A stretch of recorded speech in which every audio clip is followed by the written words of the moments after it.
ओम ज्ञानतिमिरन्धस्य ज्ञानाञ्जनशलाकया चक्षुरुन्मिलितं येन तस्मै श्रीगुरुवे नमः। श्रीचैतन्यमनोभीष्टं स्थापितं येन भूतले स्वयं रूप कदा मह्यं ददाति स्वपदान्तिकं। वन्देऽहं श्रीगुरो श्रीयुतपदकमलं श्रीगुरुन् वैष्णवंश श्रीरूपं साग्रजातं सगणरघुनाथावितं तं सजीवं सदा वैतं सावधूतं परिजनसहितं श्रीकृष्णचैतन्यदेवं श्रीराधाकृष्णपादान् सहगणललिता श्रीविशाखान्वितं च। नमो विष्णुपादाय कृष्णपृष्ठाय भूतले श्रीमते जयपताका स्वामीति नामिने। नमो आचार्यपदाय निताय कृपाप्रदायिने गौरकथाधामदाय नगरग्रामचारिणे। नमो विष्णुपादाय कृष्णपृष्ठाय भूतले श्रीमते भक्तिवेदांत स्वामीति नामिने। नमो सारस्वती देवी गौरवाणी प्रचारिणे निर्विशेष शून्यवादी पाश्चात्य देशधारिणे।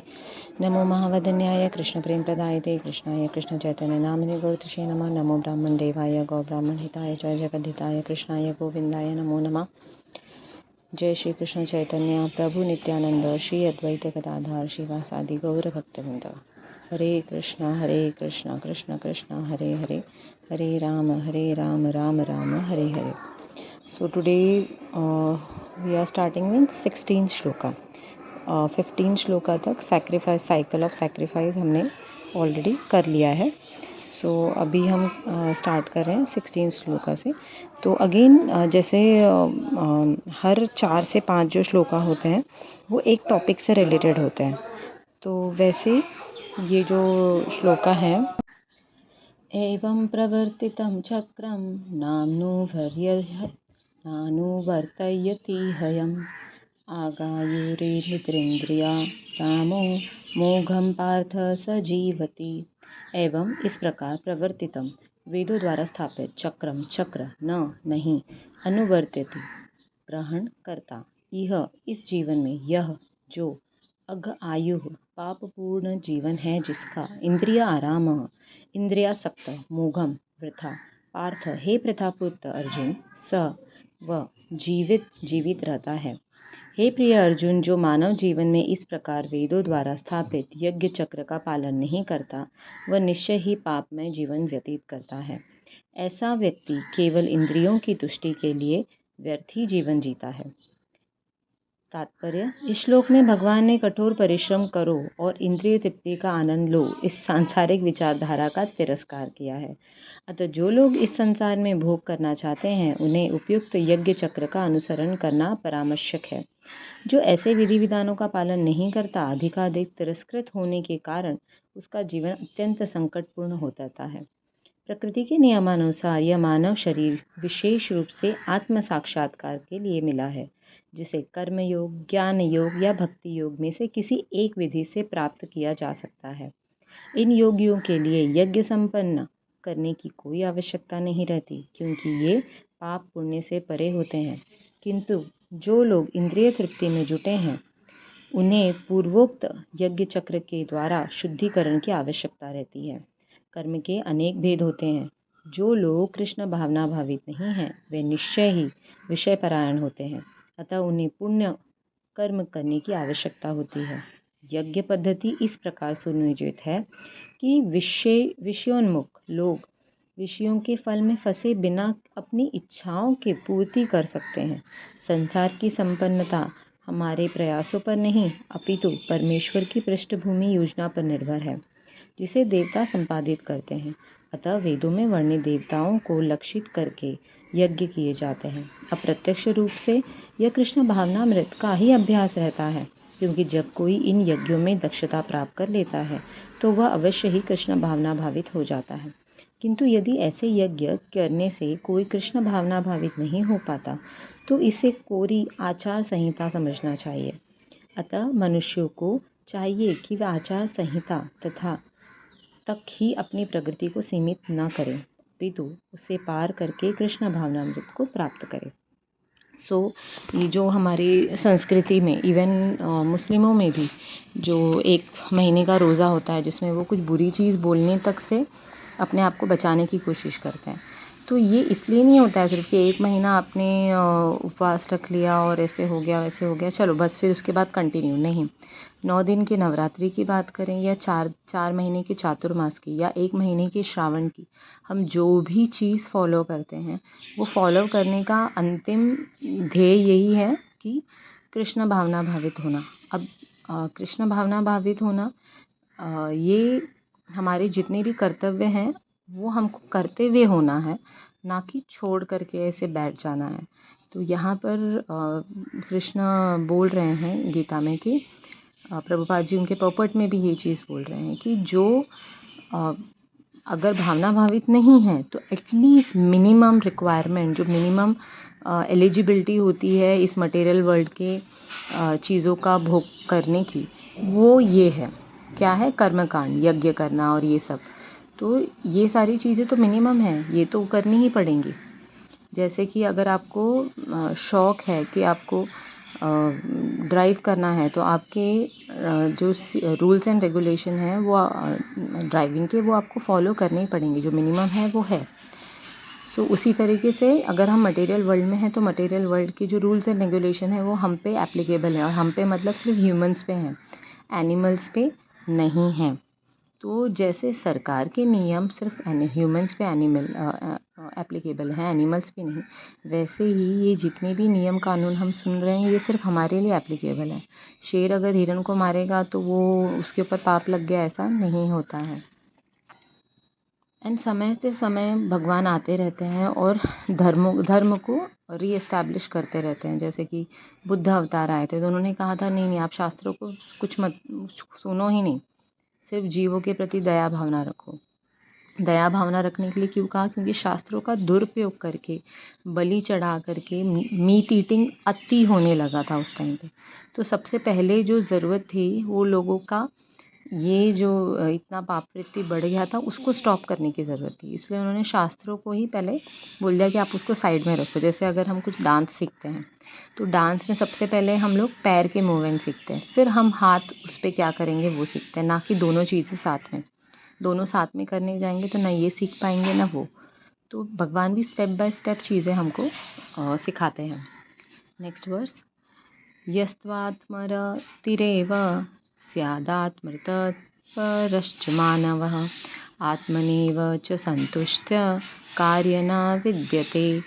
यह जो, तू, लेकिन, आत्मरति, आत्मा में ही आनंद लेते हुए, एवं निश्चय ही, स्यात् रहता है, आत्म तृप्त, स्वयं प्रकाशित, च तथा, मानव, मनुष्य, आत्मनि, अपने में, एवं, केवल, च तथा, संतुष्ट, पूर्णतया संतुष्ट, तस्य, उसका कार्यम, कर्तव्य, न नहीं विद्यते रहता है।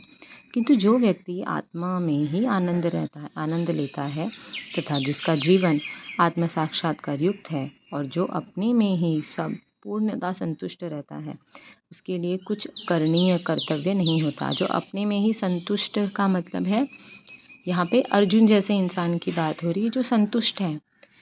राजा के घर में पैदा हुए हैं, राजा के पुत्र हैं, बट एक गांव मिलेगा तभी भी संतुष्ट हैं। वो एक गांव ना मिल के वनवास मिलेगा तभी भी संतुष्ट है। तो जो है हमारे पास उसमें जो संतुष्ट रहने वाला इंसान है, उसके ऊपर कोई भी नियम कानून लागू नहीं होता है काम करने का। इसका मतलब नियम कानून लागू नहीं होता तो काम ना करे फिर वो, राइट? तो उसका आंसर भी आगे आने वाले वर्सेस में भगवान देंगे। तो बहुत सारी जगह पे let's finish this purport then discuss. जो व्यक्ति कृष्ण भावना भावित है और अपने कृष्ण भावनामृत के कार्यों से पूर्णतया संतुष्ट रहता है, उसे कुछ भी नियत कर्म नहीं करना होता। कृष्ण भावना भावित होने के कारण उसके हृदय का सारा मैल तुरंत धुल जाता है, जो हजारों हजारों यज्ञ को संपन्न करने पर भी संभव नहीं होता। तो प्राइम इम्पोर्टेंट क्या है? हृदय का सारा मैल ख़त्म करना, जो कितने बार हजारों हजारों यज्ञ करने पर भी नहीं होता। यज्ञ करने का मतलब ही यही है कि हमारी जो बुराइयां हैं उनकी हम आहुति दे रहे हैं, उनको ख़त्म कर रहे हैं। इस प्रकार चेतना के शुद्ध होने से मनुष्य परमेश्वर के साथ अपने संबंध के प्रति पूर्णतया आश्वस्त हो जाता है। भगवत कृपा से ही उसका कार्य स्वयं प्रकाशित हो जाता है। अतः वैदिक आदेशों के प्रति उसका कर्तव्य निशेष हो जाता है। ऐसा कृष्ण भावना भावित व्यक्ति कभी भी भौतिक कार्यों में रुचि नहीं लेता, न ही उसे सुरा सुंदरी अन्य प्रलोभनों में कोई आनंद मिलता है। जैसे कि अभी हमने नरसिम्हा मूवी देखी, उसमें प्रहलाद महाराज बोलते हैं कि मुझे तो सब अच्छा लगता है, ये चिड़ियों का बोलना, ये पेड़ पौधे, सब मुझे मेरे नारायण की याद दिलाता है। मुझे दुख ही नहीं होता है ये सोच करके कि मेरे पिता मेरे साथ ऐसा कर रहे हैं, क्योंकि जो मेरा प्यार है मेरे परम पिता के प्रति, कृष्ण के प्रति, वो इतना ज़्यादा मुझे हैप्पीनेस देता है कि ये छोटी मोटी चीज़ों का दुख जो है ना, वो मुझे छू भी नहीं पा रहा है। मतलब डेफ़िनेटली अगर कोई पिता है 5 साल के बच्चे को वो चेस्ट पे पैर से मार दे रहा है, उसको जलाने की कोशिश कर रहा है, मारने की कोशिश कर रहा है, हाथी के पैर के नीचे डालने की कोशिश कर रहा है, तो कौन सा बेटा है जो इस चीज़ को बोलेगा कि नहीं नहीं मुझे तो बड़ी खुशी हो रही है। बट वो बोलते हैं कि मेरे पास इतना हैप्पीनेस का खजाना है, भगवान के प्यार में जो हैप्पीनेस मिल रही है वो भी किसी खजाने की तरह है कि एक आधा ये जो चीज़ें हो रही हैं उससे मुझे कोई फ़र्क ही नहीं पड़ रहा है, मैं क्या करूँ, मुझे बहुत खुशी है, मैं तो हमेशा खुश रह रहा हूँ ऐसे।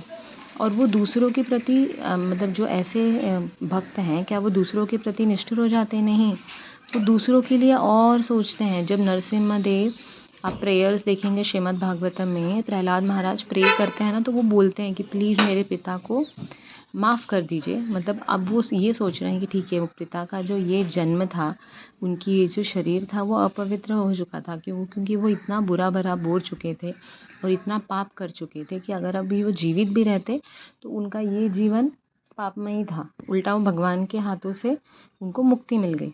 तो वो ऐसा मतलब उनको रिक्वेस्ट करते हैं कि मतलब आगे उनका कुछ जो भी होना मतलब रिज़ल्ट होने वाला है या जो उनको पनिशमेंट मिलने वाला है वो उससे उनको एक्सक्यूज़ कर दिया जाए, वो माफ़ हो जाए। तो तुरंत वो स्माइल करते हैं नरसिम्हा देव जी और बोलते हैं वो तुम्हारे पिता हैं। तो वैसे ही बस वो तर गए, लेकिन मैंने जब टच कर दिया जिसको, भले ही मारने के लिए टच किया या जैसे भी, तो उसके तो सारे पाप वहीं पे मैंने ख़त्म कर दिए। तो तुम चिंता मत लो। और सेम वैसे ही ध्रुव महाराज को लेने के लिए जब ये आता है वैष्णव लोक से, ध्रुव महाराज को ही लेने के लिए शायद, हाँ, वैष्णव लोक से विमान आता है, तो वो बोलते हैं मेरी मम्मी कहाँ है? तो वो स्माइल करते हैं और दिखाते हैं कि विमान पे ऑलरेडी उनकी मम्मी वहाँ पे है। क्यों? क्योंकि पथ प्रदर्शक तो वही थी ना। सबसे पहले उन्होंने ही अपने बच्चे के दिल से जो सुरुचि के प्रति, सुनीति ध्रुव महाराज की माँ थी और सुनीति जो थी ध्रुव महाराज की माँ, और सुरुचि जो थी वो उनकी सौतेली माँ थी। तो सौतेली माँ के प्रति जो उनके मन में खटास आ गई थी या गुस्सा आ गया था, सबसे पहले उन्होंने वो निकाला। क्योंकि एक छोटे से बच्चे के मन में जो गुस्सा आएगा या किसी के भी मन में जब गुस्सा आता है, तो वो सामने वाले को नुकसान करने के पहले खुद को नुकसान करता है। तो उन्होंने ऐसा नहीं बोला, उसने मेरे बच्चे को ऐसा बोला, मैं रुको उसके बच्चे को बोलती हूँ, या फिर उसकी इतनी हिम्मत मेरे बच्चे को बोला, ऐसा कुछ भी नहीं बोला। और उन्होंने बोला, अरे ऐसा बोला क्या कि विष्णु की पूजा करो? देखो कितना भला चाहती हैं वो आपका, आपको बहुत अच्छे से उन्होंने इंस्ट्रक्ट किया है, उन्होंने सच ही कहा ये तो। सबसे पहले उन्होंने हेट निकाल दिया तुरंत अपने बच्चे के मन से। और दूसरा जो डायरेक्शन बताया वो अल्टीमेट डायरेक्शन बताया, इधर उधर नहीं बताया कि आ जाओ बैठो मैं तुमको ये खाना खिलाती हूँ, भूल जाओ छोटी सी बात है, नहीं। सही बात है जो वो है कि ठीक है तुम अपने पिता के किंगडम के लिए बोल रहे हो, सबसे बड़ा किंगडम किसका है, सबसे बड़ा राजा ही कौन है? वो खुद विष्णु है। तो आप विष्णु की अगर पूजा करोगे या विष्णु से मांगोगे तो आपको आपके पिता का किंगडम कुछ भी नहीं लगेगा उसके आगे, जितना बड़ा किंगडम वो दे सकते हैं आपको। और वही हुआ, कन्वदक्षाय विष्णु का पूरा जो साम्राज्य है आज ध्रुवलोक के नाम से हम जानते हैं, जो उनको मिला है। और उन्होंने मांगा भी नहीं, उन्होंने जैसे ही दर्शन किए तो बोला उन्होंने कि मेरी छोटी सी बुद्धि से मैं तो बहुत छोटी सी चीज़ मांग रहा था, आपके दर्शन देख करके तो समझ में आ गया मुझे कि इससे बड़ा हैप्पीनेस तो कुछ है ही नहीं। अब दर्शन भक्त भी करते हैं और नॉन डिवोटीज भी करते हैं, जैसे कि दुर्योधन को भी विराट रूप का दर्शन मिला था, अर्जुन को भी मिला। पर अर्जुन ने क्या देखा और दुर्योधन ने क्या सोचा, दुर्योधन देख नहीं पाया था, उसने सिर्फ ये सोचा कि ये कोई मायावी है, इसने कुछ तो मायावी ट्रिक की है ऐसे। जो कृष्ण भावना भावित में है उनके लिए कुछ भी चीज़ एप्लीकेबल नहीं है, और जब उनके लिए एप्लीकेबल नहीं है तो कृष्ण के लिए होगी क्या? सोचते रहते हैं। नैव तस्य कृतेनार्थो न कृतेने कश्चन न चास्य सर्वभूतेषु कश्चित् तथार्थव्यापाश्रय। न कभी नहीं, एव निश्चय ही, तस्य उसका, कृतेन कार्य संपादन से, अर्थ प्रयोजन, न तो, अकृतेन कार्य न करने से, इह इस संसार में, कश्चन जो कुछ भी, न कभी नहीं, च तथा, अस्य उसका, सर्वभूतेषु समस्त जीवों में, कश्चित कोई, अर्थ प्रयोजन, व्यापाश्रय शरणागत, स्वरूप सिद्ध व्यक्ति के लिए न तो अपने नियत कर्मों को करने की आवश्यकता रह जाती है, न ऐसा कर्म न करने की कोई कारण ही रहता है। उसे किसी अन्य जीव पर निर्भर होने की आवश्यकता भी नहीं रह जाती। स्वरूप सिद्ध व्यक्ति को कृष्ण भावना भावित के कर्म के अतिरिक्त कुछ भी करना नहीं होता, किंतु यह कृष्ण भावना भावित निष्क्रियता भी नहीं है। अंडरलाइन कि जो भी कृष्ण भावना भावित है उसके पर कोई कर्म लागू नहीं होता है, बट इसका मतलब वो निष्क्रियता यानी निष्काम कर्म, यानी कि हाथ पैर रख के बैठ जाना, ऐसा भी नहीं है। ये अगले श्लोक में आएगा। जो कृष्ण भावना भावित व्यक्ति किसी की शरण ग्रहण नहीं करता, चाहे वो मनुष्य हो या देवता, हर चीज़ के लिए वो किसके पास जाता है? कृष्ण के पास। जैसे बहुत सारे हमारे संत एग्जाम्पल हैं इस चीज़ के, कि किसी इधर किधर किसी के पास भी जाने के बजाय वो सीधा भगवान को ही अप्रोच करते थे। मतलब स्कूल में टीचर्स हैं, कोऑर्डिनेटर्स हैं, पर डायरेक्टली हर चीज़ के लिए प्रिंसिपल के पास। तस्मादस्तततं कार्यसकर्म समाचार असक्तोराचरणं कर्म पराप्नोति पुरुषः। तस्मात् अतः असक्त आसक्ति रहित, सततम निरंतर, कार्यम कर्तव्य के रूप में, कार्य समाचार करो, असक्त अनासक्त, ही निश्चय ही, आचरण करते हुए, कर्म कार्य पर ब्रह्म को आपनोति प्राप्त करता है पुरुष मनुष्य। अतः कर्म फल में आसक्त हुए बिना मनुष्य को अपने कर्तव्य समझकर निरंतर कर्म करते रहना चाहिए, क्योंकि अनासक्त होकर कर्म करने से परब्रह्म की प्राप्ति होती है। भक्तों के लिए श्री भगवान परम है और निर्विशेषवादियों के लिए मुक्ति परम है। निर्विशेषवादी मतलब अगेन 3 कैटेगरी है ना। एक जो है जो बोलते हैं कि हम सारे भगवान हैं, ठीक है, वो हो गए कौन? इम्पर्सनलिस्ट, नहीं मायावादी, सॉरी, वो मायावादी हो गए कि हम सारे भगवान हैं। दूसरे जो हैं वो बोलते हैं कि हम सबके अंदर एक तत्व है और ये सब जो है एक ज्योति है, उसमें जा कर के लीन हो जाएंगे। तो वो किसको मानते हैं? परब्रह्म को, ठीक है। एंड हम किसको मानते हैं? हम मानते हैं कि हम जैसे हैं, हम सभी के अंदर भगवान है, बट भगवान का भी एक अलग शाश्वत रूप है। इवन हम भी इटर्नली एग्जिस्ट करते हैं। हम भी क्या, हमारी जो एज है सिर्फ 100 साल 200 साल या लाख 2 साल नहीं, पता नहीं कब से, जब से ये सृष्टि है, जब से भगवान है, तब से ये सारे जीव भी हैं। बट हम टाइम टू टाइम हमारे कर्मों के द्वारा, काल के द्वारा, अपने गुणों के द्वारा अलग अलग सृष्टि में, अलग अलग समय में, अलग अलग देह में आते रहते हैं, अपने कर्म करते रहते हैं। अर्जुन से कहा जा रहा है कि वह कृष्ण के लिए कुरुक्षेत्र के युद्ध में लड़े, क्योंकि कृष्ण की इच्छा है कि वह ऐसा करे। उत्तम व्यक्ति होना या अहिंसक होना व्यक्तिगत आसक्ति है, किंतु फल की आसक्ति से रहित होकर कार्य करना परमात्मा के लिए कार्य करना होता है। ये उच्चतम कोटि का पूर्ण कर्म है, जिसकी संस्तुति भगवान कृष्ण ने की है। सो अभी वो अपने हिसाब से वो सोच रहे हैं कि उत्तम कर्म क्या है? किसी को ना मारना। हम लोग तो चींटी को भी ना मारे, रास्ते में चलते टाइम वो भी ध्यान दे, ऐसा भी इंस्ट्रक्शन मिलता है। तो यहाँ पे तो इतने सारे लोगों को मारने की बात हो रही है, तो मेरे से पाप क्यों करवाना चाह रहे? अर्जुन का यही डाउट था, राइट। तो जब हम ऐसा सोच रहे हैं, मतलब हम अपने बारे में सोच रहे हैं। जब हम चीज़ें दूसरों के लिए, ऐसा बोला जाता है कि दूसरों के लिए या उससे भी श्रेष्ठ तब होगा कि भगवान की इच्छा के लिए, भगवान के हैप्पीनेस के लिए करें, तो वो हैप्पीनेस भी होगी, वो काम भी होगा। और उस काम को गड़बड़ होने के बाद, ज़रूरी नहीं है कि हमारी कैपेसिटी के अनुसार ही काम मिले। कभी कभी कैपेसिटी हमारी नहीं होती है, पर भगवान कैपेसिटी बढ़ा देते हैं, वो पात्रता वो दे देते हैं। सो नियत यज्ञ जैसे वैदिक अनुष्ठान उन पाप कर्मों की शुद्धि के लिए किए जाते हैं जो इंद्रिय तृप्ति के लिए उद्देश्य से किया जाता है।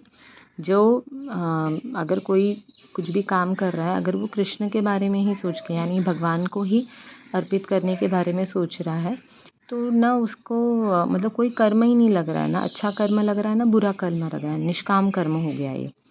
और वही कोई कुछ काम कर रहा है, आप अच्छा ही सोच करके कर रहे हो, पर आपसे कुछ गलती हो जाए तो उसका पाप लगेगा। तो ये यज्ञ नियम किस लिए है? उस पाप कर्म का इलाज है ये, कि अब बीमारी हो गई तो ये दवाई है।